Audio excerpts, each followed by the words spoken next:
Bienvenidos a casa, gracias por estar con nosotros. El video que vieron al principio fue la fiesta que tuvimos en la comunidad de Summer Lakes el día de ayer.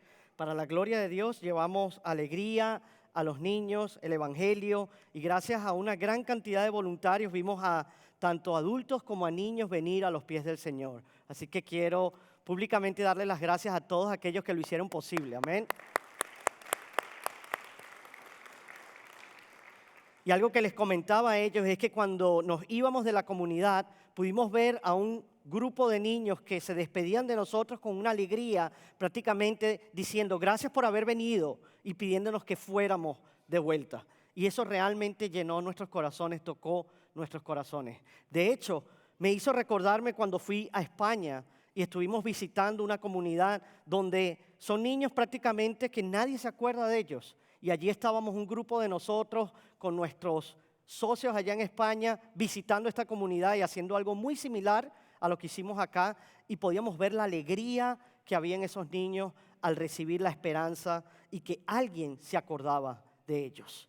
Y por eso precisamente hoy estamos muy emocionados. Porque hoy es el día del cual les hemos estado hablando. Como familia hemos venido hablando sobre esta visión que Dios nos ha dado como iglesia, la visión que sigue. Y hoy cada uno de nosotros va a tener la oportunidad de formar parte de esa visión. Así que al final del servicio vamos a darte la oportunidad de que tú tomes parte y seas una parte activa en esta visión. Lo único que debes hacer es llenar esta tarjeta con tu información básica y con la cantidad que el Señor ponga en tu corazón. No hay ninguna obligación de un monto exacto, simplemente lo que el Señor ponga en tu corazón. Pero solo para que tengas una idea del impacto que tú puedes tener. Plantar una iglesia en un país extranjero cuesta en este momento aproximadamente $2,700. $2,700. Eso es menos de lo que muchos aquí van a recibir en su tax return. Pero si una sola persona se propusiera dar $75 al mes por los siguientes 3 años, esa persona estaría plantando una iglesia en el extranjero. ¿Te imaginas eso? ¿Te imaginas el impacto que tú podrías tener en otro país?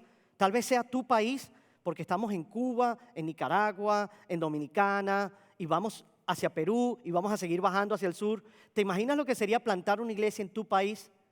O es más, tal vez si alguno dice, pastor, 75 es como mucho, ok, pero ¿qué hay si 3 personas se pusieran de acuerdo y dieran $50 al mes por los siguientes 3 años? Podríamos plantar 2 iglesias en el extranjero. ¿Te imaginas el impacto que eso tendría en el reino? ¿Te imaginas cuando tú llegues al cielo y el Señor te diga efectivamente, buen trabajo, obrero fiel, has hecho un muy buen trabajo? Así que hoy vas a tener esa oportunidad al final del servicio. No te vayas por esa puerta corriendo, tampoco hay ninguna obligación. Quédate con nosotros, cierra en oración, cierra en cántico al Señor y comprométete con el que el Señor ponga en tu corazón. Amén. Y bien, y si nos visitas el día de hoy, solo queremos que nos des un regalo y es que conectes con nosotros. Si estás hoy aquí por primera vez, lo único que debes hacer es enviar la palabra conectar al 239-239 y con mucho gusto vamos a llamarte, a tratar de conectar contigo, conocerte más y ayudarte a dar los siguientes pasos. Bien, vamos a pasar a la lectura de la palabra y dar inicio a nuestro mensaje. Les voy a pedir que se pongan de pie y me acompañen a Juan capítulo 19. Vamos a estar primeramente en Juan capítulo 19 y luego vamos a estar en Mateo capítulo 27. Dice así, Juan 19 versículos 28 y 29. Después de esto, sabiendo Jesús que todo ya se había consumado, para que se cumpliera la escritura, dijo, tengo sed. Había allí una vasija llena de vinagre. Colocaron pues una esponja empapada del vinagre en una rama de hisopo y se la acercaron a la boca. Entonces Jesús, cuando hubo tomado el vinagre, dijo, consumado es. Ahora vayamos a Mateo capítulo 27. Vamos a estar viendo los versículos 45 y 46. Dice así, desde la hora sexta hubo oscuridad sobre toda la tierra hasta la hora novena. Y alrededor de la hora novena Jesús exclamó a gran voz diciendo, Elí, Elí, lema sabactani. Y esto es, Dios mío, ¿por qué me has abandonado? Pueden tomar asiento.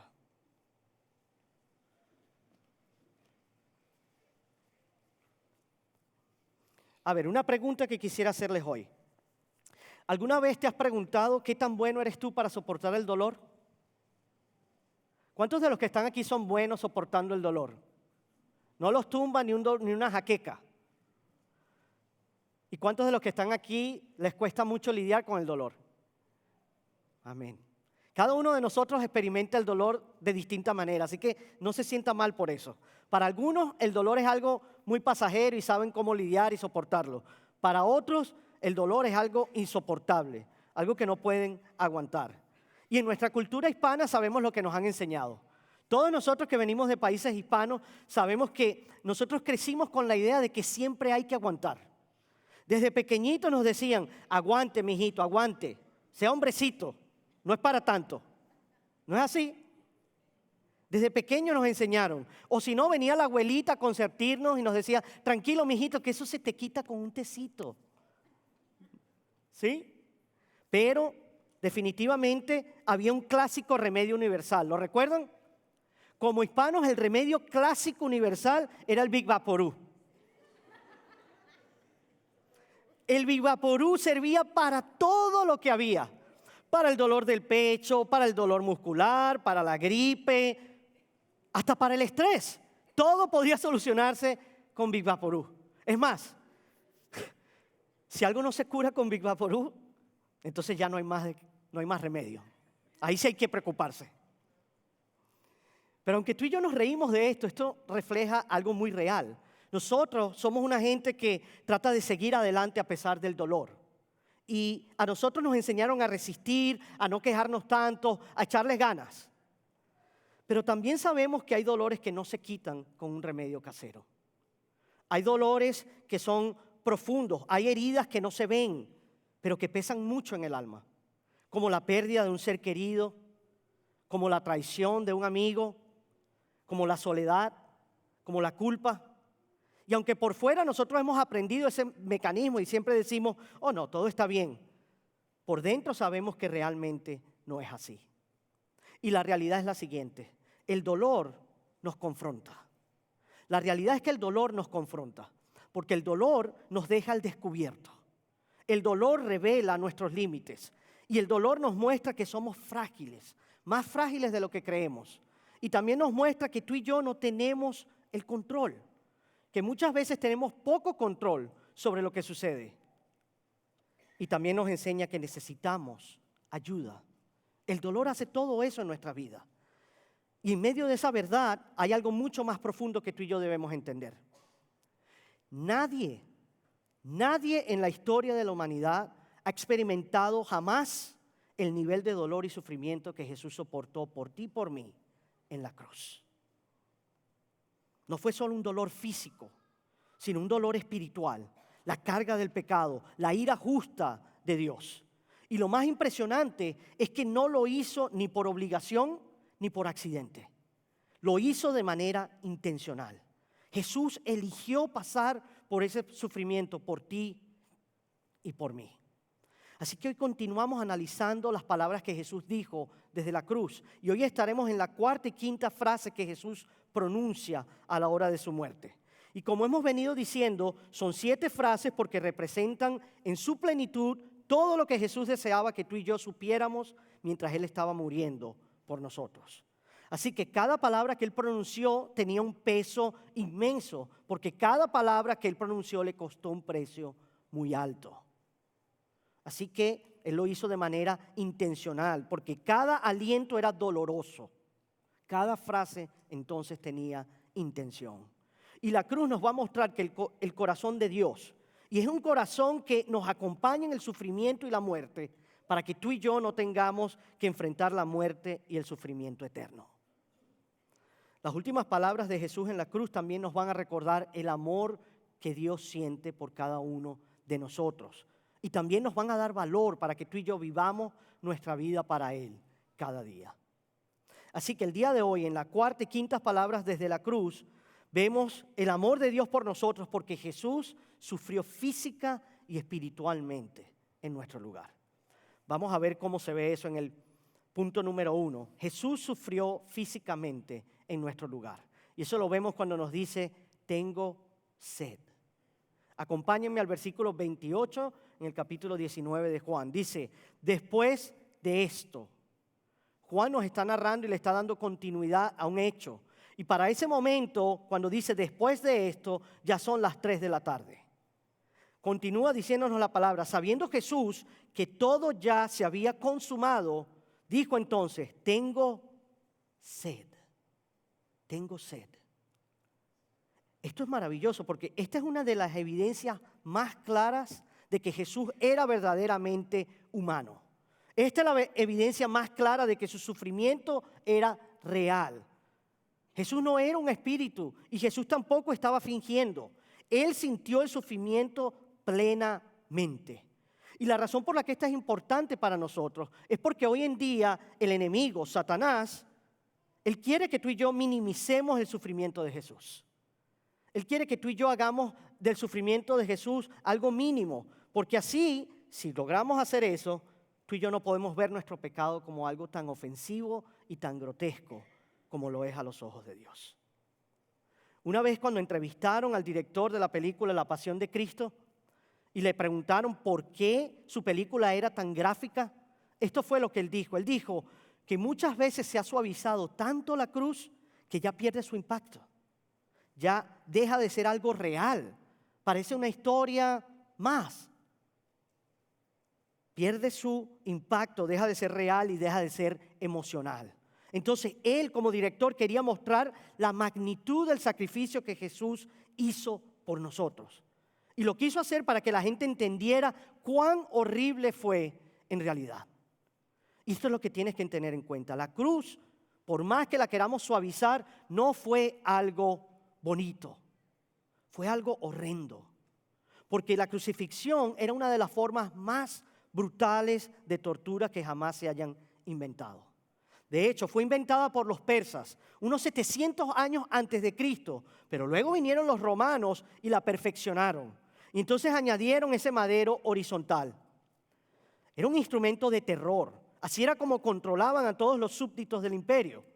Y de hecho, la palabra que tú y yo usamos como excruciante, que hoy en día la conocemos en nuestro idioma, que significa dolor extremo, proviene del latín y significa literalmente procedente de la cruz. Es un dolor excruciante. Así que vamos a ver cuál fue esa cronología, qué fue lo que sucedió realmente en la cruz. Vemos primeramente que a horas de la madrugada, entre las 4 y las 6 de la mañana, Jesús compareció ante Anás y Caifás. Y Caifás era el sumo sacerdote de los judíos. Después de haber comparecido con ellos, pasó toda la noche allí en una cisterna oscura, sin dormir. A eso de las 6 y 8 de la mañana lo llevaron ante Pilato. Y el gobernador romano Pilato, después de interrogarlo, lo envió con Herodes. Ahora, Herodes, después de interrogarlo y de burlarse de él, decide enviarlo de vuelta a Pilato. Y cuando Pilato lo recibe de vuelta, en vez de condenar al ladrón, a Barrabás, decide soltar a Barrabás y condena a Jesús. Ahí, entre las 8 a 8 y media de la mañana, en el palacio de Pilato, Jesús es despojado de su ropa, es atado a un poste y es azotado. Es azotado por lo menos unas 39 veces. Y es azotado con un látigo que tenía clavos. Y no solo clavos, sino fragmentos de vidrio y de piedra, que cada vez que te daban un latigazo, se incrustaba en tu piel y desgarraban tu carne. Luego, después de toda esa tortura y flagelación, de 8:30 a 9 de la mañana, Jesús es obligado a cargar su cruz. A cargar su cruz hasta el Gólgota, un lugar que estaba situado fuera de la puerta de Damasco, allí donde se quemaba toda la basura y los cuerpos muertos. Y Jesús recorre lo que se llama la Vía Dolorosa cargando su cruz.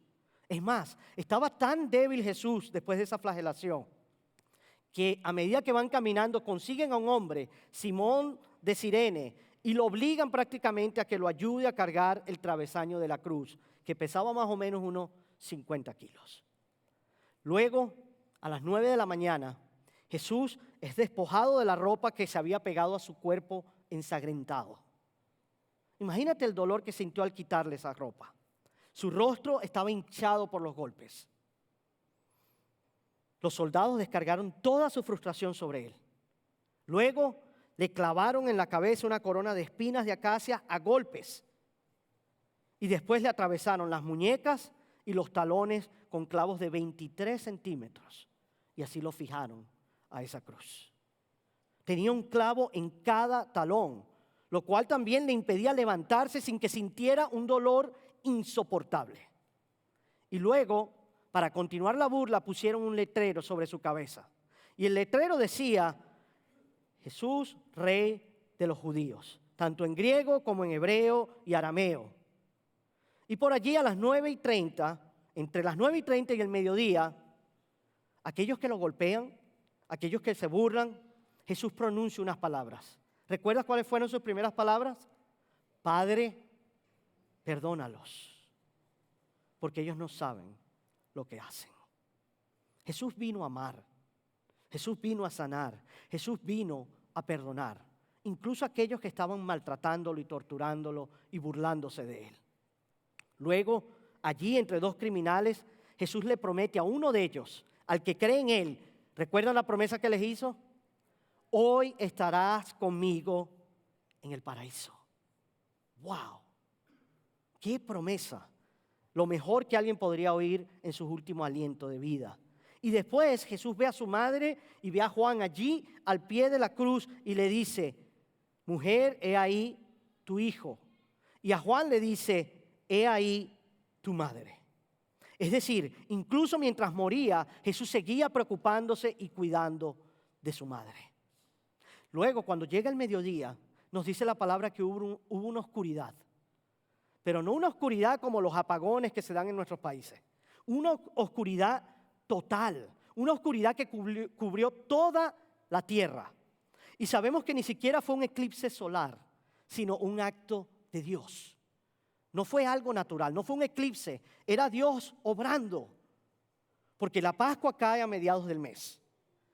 Y la luna no se encontraba ni remotamente en la posición adecuada como para hacer un eclipse. Es más, si deseamos más evidencia, hay un escritor en Egipto, un escritor romano llamado Dionisio, escribió sobre esto. Y este fue un escritor que vivió en los tiempos de Jesús. Y fíjate muy bien lo que él escribió. Él escribió que sin razón aparente y de manera repentina, en pleno día, todo Egipto quedó en oscuridad. Es decir, fue una oscuridad total. Y luego comentó: o el Dios de la naturaleza está sufriendo, o la maquinaria del mundo se está derrumbando. Fue una oscuridad total alrededor de la tierra. Y allí, del mediodía a las 3 de la tarde, vemos que la tierra tiembla. Luego la tierra tiembla. Vemos que el velo del templo se rasga de arriba a abajo. Y allí en ese momento es cuando Jesús clama: Dios mío, ¿por qué me has abandonado? Y luego dice: tengo sed. Ahora yo quiero que tú prestes atención a esas palabras de Jesús. Tengo sed. Porque Jesús para ese momento estaba ahogándose con los líquidos de sus propios pulmones. Jesús estaba literalmente ahogándose en su propio líquido en los pulmones. Y ya estaba a punto del borde del colapso porque había perdido sangre y porque tenía baja presión arterial. Y ahora además moría de sed. Ponte a pensar, aquel que creó el agua ahora está muriendo de sed. El versículo 29 nos dice que había allí una vasija llena de vinagre. Allí a los pies de la cruz, una vasija llena de vinagre. Entonces colocaron una esponja empapada del vinagre en una rama de hisopo y se lo acercaron a la boca. Ahora, cualquiera que lee eso puede pensar: oh, al menos tuvieron un gesto agradable con él. Por lo menos le dieron algo de beber.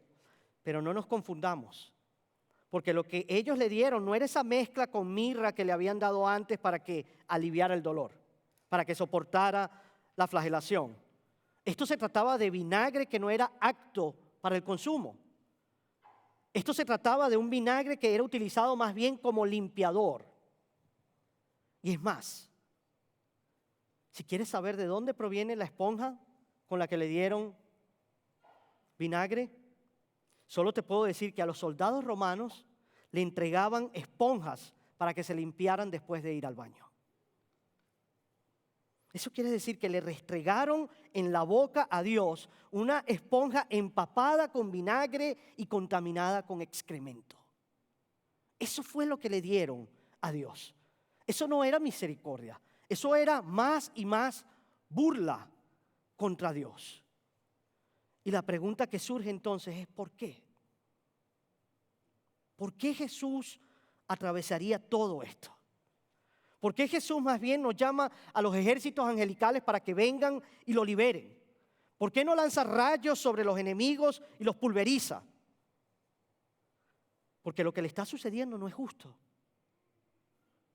Pero es que Él no está demandando justicia. Él no está demandando justicia, porque si Él demandara justicia, entonces sería yo quien estuviera en esa cruz y no Él. Su propósito es otro. Y el propósito lo vemos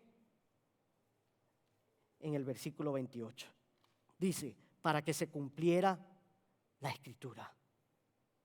Aún desde la cruz Jesús está cumpliendo la Escritura. ¿Y qué Escritura está cumpliendo? Está cumpliendo el Salmo 69. El Salmo 69, versículo 21, profetiza lo que pasaría el Mesías. Dice, y por comida me dieron veneno, y para mi sed me dieron a beber vinagre. Es decir, Juan enfatiza que todo lo que le sucedió a Jesús fue planeado. Todo lo que le sucedió a Él fue planeado. Cada suceso en la cruz, la forma en que ocurrió, hasta el más mínimo detalle, forma parte del plan de redención del Padre y es el resultado de la obediencia total del Hijo. Es decir, en otras palabras, la ejecución del Hijo de Dios fue la ejecución del plan de Dios para su pueblo, para ti y para mí. Y aquí es donde vemos un contraste con nuestra realidad. Aquí es donde vemos un contraste con la realidad. Porque si el dolor se vuelve insoportable, nuestra reacción natural es buscar cómo escapar. La reacción tuya y mía es buscar cómo escapar del dolor. Solo ponte a pensar en lo que estamos viendo hoy en día en la sociedad. Hace poco ha estado en los periódicos y en la noticia la historia de una joven que recientemente luchó para que le permitieran recibir la eutanasia, porque ella estaba buscando una salida al dolor. Y aunque su historia es definitivamente triste, nos muestra lo triste y lo miserable que puede ser la humanidad, pero además refleja algo muy humano. Cuando tú y yo nos sentimos como víctimas, cuando tú y yo estamos heridos, cuando estamos adoloridos, queremos escapar del sufrimiento. Pero Jesús responde de manera distinta. Jesús responde de una manera muy distinta porque Jesús no fue víctima de sus circunstancias, sino que fue un voluntario. Eso quiere decir que el Hijo unigénito, el heredero de todas las cosas, se levanta de su trono, se quita la corona y sus vestiduras reales y sacerdotales, y Él deja su diadema en un rincón, le entrega su anillo al Padre y se lanza para aterrizar aquí en medio de este mundo caótico y quebrantado. Y lo hace todo para salvarnos a nosotros de nosotros mismos. Dios prometió, de hecho, en Génesis 3:15, desde el principio, que la serpiente heriría su talón, pero que el Hijo le aplastaría la cabeza. Y en la cruz, eso es lo que vemos. En la cruz vemos que el talón de Jesús fue herido por los clavos que lo atravesaban. Pero ¿sabes qué más vemos? Vemos que mediante su muerte física, Jesús aplasta la cabeza del enemigo para siempre. Y no solo aplasta la cabeza del enemigo para siempre, sino que vence el poder de la muerte por medio de su propia muerte.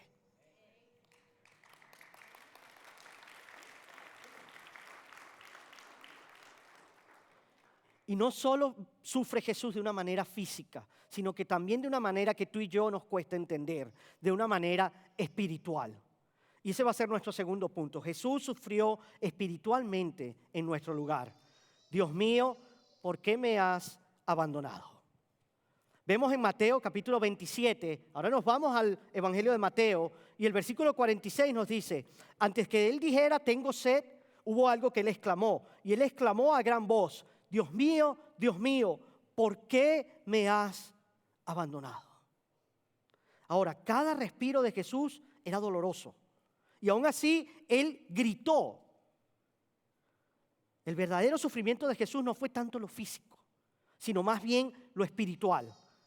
Es un sufrimiento que tú y yo tal vez podamos ver en lo físico, pero no podemos comprender totalmente lo espiritual.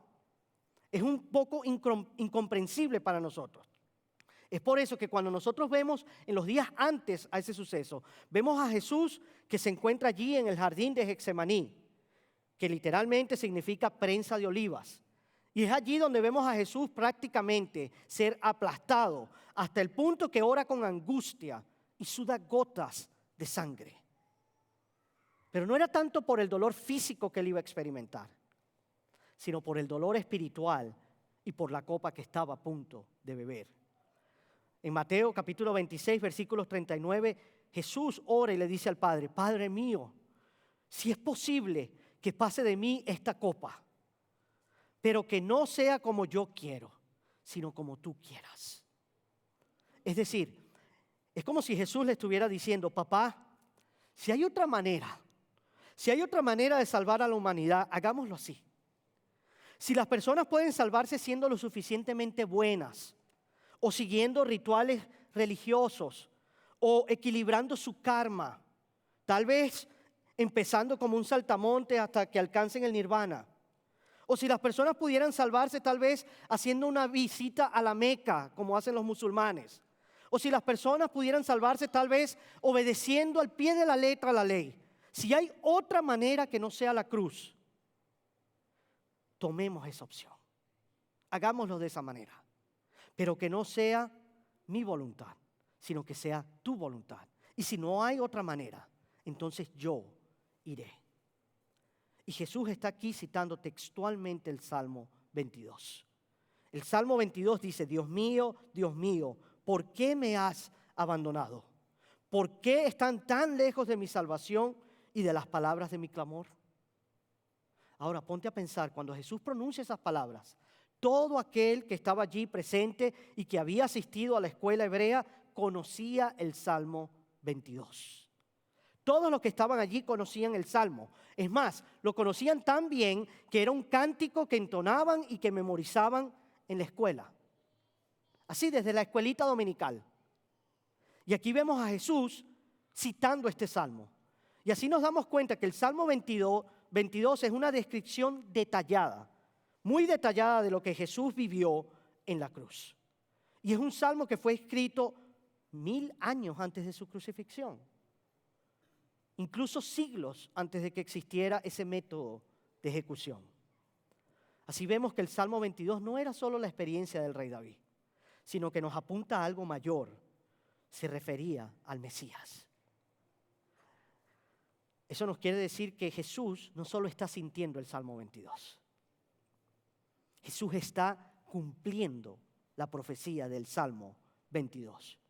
Fíjate lo que nos dice el versículo 7 del Salmo 22. Dice: todos los que me ven de mí se burlan, hacen mueca con los labios y menean la cabeza.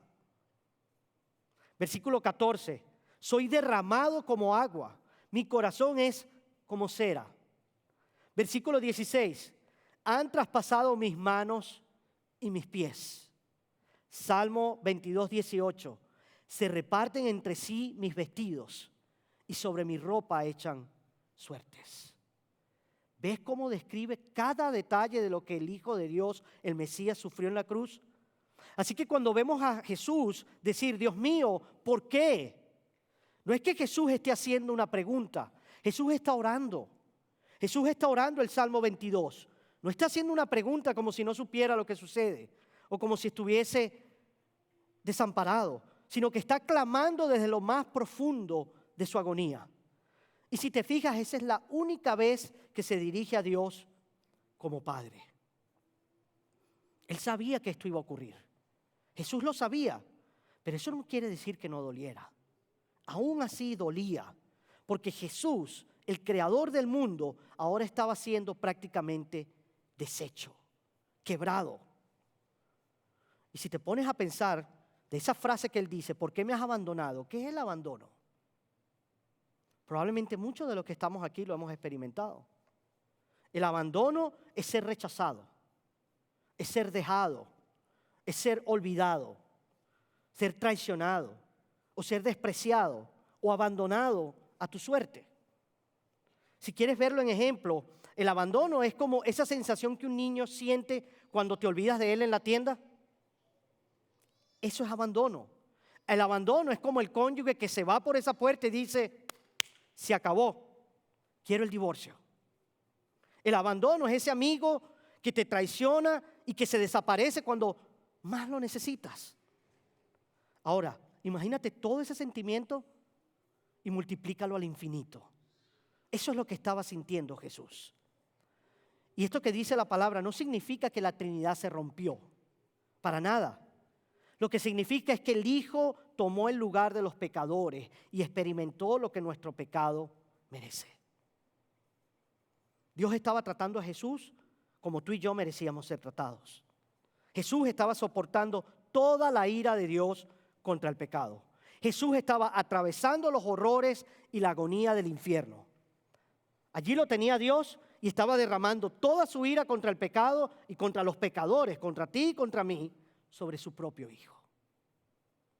Dios estaba castigando a su Hijo como si hubiera cometido todas las maldades perpetradas por todos los pecadores, por todos aquellos que alguna vez creerían en Él.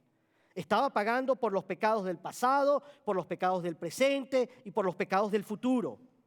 Es por eso que el grito de Jesús es la mayor expresión de ira divina que jamás alguien haya experimentado. Porque Él cargó sobre sí mismo toda la pena total que tú y yo merecíamos. Y eso fue lo que profetizó Isaías. Isaías nos lo dijo cientos de años atrás. Isaías 53, versículos 4 y 5. Ciertamente, Él llevó nuestras enfermedades y cargó con nuestros dolores. Con todo, nosotros lo tuvimos por azotados, por herido de Dios y afligido. Y presta atención, pero Él fue herido por nuestras transgresiones. Él fue molido por nuestras iniquidades. El castigo por nuestra paz cayó sobre Él. Pero es a través de Él y sus heridas que tú y yo hemos sido sanados. Hemos sido sanados. La muerte de Jesús en la cruz no fue por sus pecados, sino por los nuestros. Yo no soy simplemente una víctima de mis circunstancias. Yo no soy víctima de mi genética. Yo no soy víctima de mi herencia. Tampoco soy víctima de mi creencia. No, soy un pecador y no tengo a nadie más que culpar. He quebrantado la ley de Dios. He quebrantado el corazón de Dios. Mi pecado es profundo. Mi rebeldía es grande. Y sin Dios no hay esperanza para mí. Por eso Pedro nos dice en 1 de Pedro 2:24, Él mismo llevó nuestros pecados sobre su cuerpo en la cruz, con un fin, a fin de que tú y yo muramos al pecado y vivamos a la justicia, porque por sus heridas fueron ustedes sanados. Y es más, Pablo dice en 2 de Corintios 5:21, al que no conoció pecado, lo hizo pecado. Lo hizo pecado por nosotros, para que tú y yo fuéramos hechos, ¿qué? Justicia de Dios en Él. Ese es el Evangelio. Ese es el Evangelio. El Evangelio es Jesús en mi lugar. Jesús en mi lugar. Salvación por sustitución. Jesús no solo fue a la cruz por mí, sino que también lo hizo en mi lugar. Él tomó mi lugar. Él vivió la vida que tú y yo debíamos vivir. Y Él murió la muerte que tú y yo merecíamos. Él tomó nuestro lugar. Lo que vemos es que en la cruz Jesús cargó sobre sí toda maldición que nos correspondía a ti y a mí. Y nos dio toda la bendición que le pertenecía solo a Él. Jesús fue abandonado en la cruz para que nosotros podamos ser perdonados y jamás seamos abandonados. Él tuvo sed para que nosotros pudiéramos ser saciados. Él sufrió para que nosotros pudiéramos ser salvados. Él fue tratado como enemigo de Dios para que así tú y yo pudiéramos llegar a ser hijos de Dios. Él fue condenado para que así para ti y para mí no haya más nunca condenación. Esas son las buenas nuevas del Evangelio.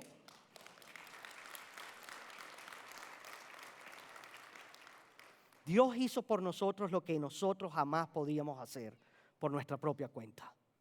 Pero lo más impresionante es que Jesús, Dios, no solo hace algo por nosotros, sino que hace también algo con nosotros.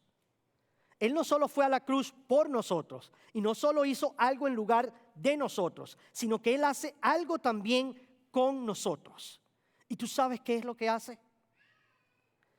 Nos convence de que nos ama. Nos convence de que Él nos ama. ¿Sabes? Porque aunque tú y yo a veces lo dudamos y aunque tú y yo cuando estamos pasando por situaciones creemos que no es así, Él nos convence de que nos ama. ¿Sabes por qué? Porque pregúntate, ¿por qué haría Él todo esto? ¿Por qué pasaría por todo esto? Lo hizo solo por amor. Por amor para la gloria del Padre y por amor por nosotros. Es el amor, ese sacrificio por el bien de los demás. Es lo que nos dijo Juan. Juan 15:13 nos dice, nadie tiene un mayor amor que este, que uno dé su vida por sus amigos. O lo que Pablo escribió muy bien en Romanos 5:8, diciéndonos, Dios demuestra su amor para con nosotros, en que siendo aún pecadores, Cristo Jesús murió por nosotros. No fueron los clavos los que mantuvieron a Jesús en la cruz, sino su amor por la gloria del Padre, su amor por ti y por mí. Dios no está enamorado de nuestra grandeza. Dios no está desesperado por llamar nuestra atención. Él tampoco se maravilla con nuestra inteligencia. Tampoco se deja impresionar por nuestra belleza. Y aún así, Dios se acerca a pecadores que lo odian y muere por amor para salvarlos de sí mismos. Eso me dice que yo soy tan malo que tuvo que morir Jesús por mí. Pero a la vez me dice algo poderoso, que yo soy tan amado que Él estuvo dispuesto a morir por mí. Y no solo por mí, sino por ti. Cada uno de nuestros pecados, los que hemos cometido en el pasado y los que aún cometeremos como creyentes, Jesús los conocía. Él te conocía muy bien. Y aún así, fue a la cruz por ti y por mí. Es como si Dios hubiese corrido un Carfax de nosotros. Es como si Él hubiese corrido un historial, como cuando uno va a comprar un carro y compra un Carfax. Él sabía nuestro historial. Él sabía que tú y yo estábamos en una condición, que estábamos rotos, dañados, desalineados, con fugas, hechos pedazos. Pero en lugar de huir y decir, no, yo no los quiero, no lo compro, Él corrió hacia la cruz y pagó el precio total por nosotros. Así que antes, y escucha bien, iglesia, antes de poder ver la cruz como un regalo, yo debo reconocer de que fue necesaria por mi pecado. Antes de que tú veas lo que Cristo hizo por ti y el regalo maravilloso que es la cruz, debes reconocer de que fue necesaria por tu pecado. Somos tan malos que Él tuvo que morir por nosotros. Pero a la vez somos tan amados que Él estuvo dispuesto a morir por nosotros. Y lo hizo todo por amor. Ese es el amor que tú has estado buscando toda tu vida. Ese es el amor que ningún amor humano puede llenar. Ningún amor humano puede llenar lo que este amor llena. No hay amor de familia, no hay amor de amigos, no hay amor de padre y de madre, no hay amor de novio, no hay ni siquiera amor de esposo que pueda llenarte como este amor. Todos los demás amores te defraudarán. Pero este amor nunca lo hará. Si Jesús nos amó tanto como para soportar la cruz por nosotros, ¿cómo vamos a responder a ese amor? ¿Cómo vamos a responder a ese amor? Y hoy quiero que veamos cómo podemos responder a ese amor en la práctica. Presta atención. Punto 1. Maravíllate. Maravíllate. No olvides nunca, no pierdas de vista lo maravillosa que es la cruz y lo que Cristo hizo por ti. Maravíllate ante su amor por ti en su hora más oscura y cree en su amor por ti cuando estés en tu hora más oscura. Recuerda su amor, porque es muy fácil dejar que las circunstancias de nuestra vida nos dicten lo que tú y yo creemos acerca de Dios. Pero si Jesús te ama tanto que estuvo dispuesto a sufrir tanto en la cruz para salvarte del infierno, entonces nunca dudes de su amor por ti. Su amor siempre está allí para ti. Número 2, deja de huir. Deja de huir y ríndete a Él. Imagina que alguien se ofreciera a pagar todas tus deudas. Yo sé que todos los que estamos aquí probablemente estamos endeudados. Ahora imagínate que alguien ofreciera pagar toda tu deuda. Alguien con bondad viniese y te ofreciera cancelar tu deuda, pagarla en su totalidad. Pero tú por orgullo te niegas y decides intentar pagarla tú mismo. Aunque sabes que no tienes ni siquiera cómo hacerlo. Eso suena absurdo, ¿verdad? Yo creo que muchos de los que estamos aquí, si alguien con un corazón bondadoso se acercara y nos dijera, quiero ayudarte y pagar tus deudas, probablemente lo aceptaríamos. Sin embargo, muchas veces somos orgullosos y decimos, no, yo no necesito tu ayuda. Yo puedo solo. Y así actuamos muchas veces con Dios. Así actuamos muchas veces con Dios. Muchas veces rechazamos su perdón. Muchas veces rechazamos y no aceptamos lo que Él hizo por nosotros, lo que Él hizo en la cruz. Rechazamos su perdón y tratamos de arreglarnos solos. No, yo puedo solo. Cuando Él ya pagó todo por nosotros en la cruz. Así que hoy tienes dos opciones. Hoy tienes dos opciones. Puedes intentar pagar por tus pecados en el infierno por toda la eternidad. O puedes entregar tu vida y tu orgullo y dejar que Jesús pague por tus pecados en la cruz. ¿Cuál de las dos escoges tú? ¿Pagarás tú mismo por tu pecado? ¿O permitirás que Jesús tome tu deuda y pague por ella en la cruz? Lo único que tienes que hacer es reconocer tus pecados, creer en Jesús, clamar a Jesús y hoy serás salvo. Y si tú te encuentras aquí y no has tenido la oportunidad de hacer eso nunca, hoy queremos darte la oportunidad de que lo hagas. Allí donde tú te encuentras, solo debes bajar la cabeza, toda cabeza doblada y todo ojo cerrado.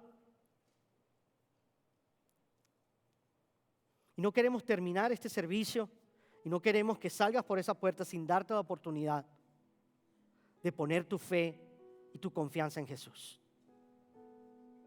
Si tú te encuentras el día de hoy aquí y nunca has dado ese paso de fe, nunca has rendido tu vida al Señor, nunca te has arrepentido de tus pecados y puesto tu confianza en Él, este mensaje te invita hoy a hacerlo. Todo lo que Él sufrió en la cruz no fue un simple accidente. Él eligió ir a esa cruz. Y Él lo hizo por ti y por mí, por amor a nosotros. Fue el amor lo que lo sostuvo en esa cruz. Y ahora tú todo lo que tienes que hacer es rendir tu vida a Él. Y tus pecados ya han sido pagados en su totalidad en la cruz. Y si hoy tú quieres hacer eso, lo único que tienes que hacer es allí mismo donde te encuentras, con tu cabeza doblada, con tus ojos cerrados, tener una conversación con el Señor. Y puedes orar algo como esto. Y esta oración no tiene nada sobrenatural, ni nada poderoso que te salva. Es simplemente tú diciéndole al Señor que entregas tu vida a Él. Puedes decirle: Señor, hoy me entrego totalmente a ti. Hoy, Señor, entiendo que tú fuiste a esa cruz por mis pecados. Que aunque mis pecados merecían que yo fuese clavado en esa cruz, tú tomaste mi lugar. Y tomaste mi lugar porque me amas, lo hiciste por amor. Y es ese amor que me invita hoy a poner mi fe en ti. Es ese amor que me dice hoy: tú no tienes que seguir intentando, no tienes que seguir esforzándote, no tienes que tratar de pagar por tus pecados tú mismo. Ya yo lo he hecho todo por ti en la cruz. Así que hoy te entrego mi vida, Señor. Te entrego mi vida, todo mi ser. Y de hoy en adelante, Señor, soy tuyo y que caminaré contigo para siempre. Allí donde tú te encuentras, toda cabeza agachada, todo ojo cerrado. Si tú has hecho hoy esa oración y has entregado hoy tu vida a Cristo, ¿serías valiente y alzarías tu mano? Allí donde tú te encuentras, si hoy has entregado tu vida a Cristo, solo levanta tu mano, sé valiente. Allá veo las manos, amén. Amén. Veo esas manos alzadas, amén. Manténlas alzadas. Amén. Si tú por primera vez estás haciendo esto, si por primera vez estás entregando tu vida al Señor, ¿serías valiente y te pondrías de pie? Levántate allí de tu silla, ponte de pie, queremos celebrar contigo. Amén.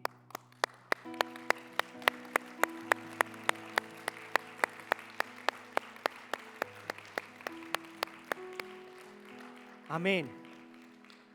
Y queremos pedirle a ustedes que han sido valientes y se han puesto de pie, que vayan hacia atrás. Allá tenemos atrás a servidores que quieren darles un abrazo, quieren orar por ustedes, quieren regocijarse con ustedes y quieren acompañarlos en todo el proceso. Así que allí donde ustedes se encuentran, vayan hacia atrás, que tenemos un grupo de servidores que quieren darle un abrazo, orar por ustedes, celebrar con ustedes y ayudarlos en este nuevo caminar con Cristo. Gloria a Dios, iglesia, amén. Esto es lo que el Señor está haciendo en medio de nosotros.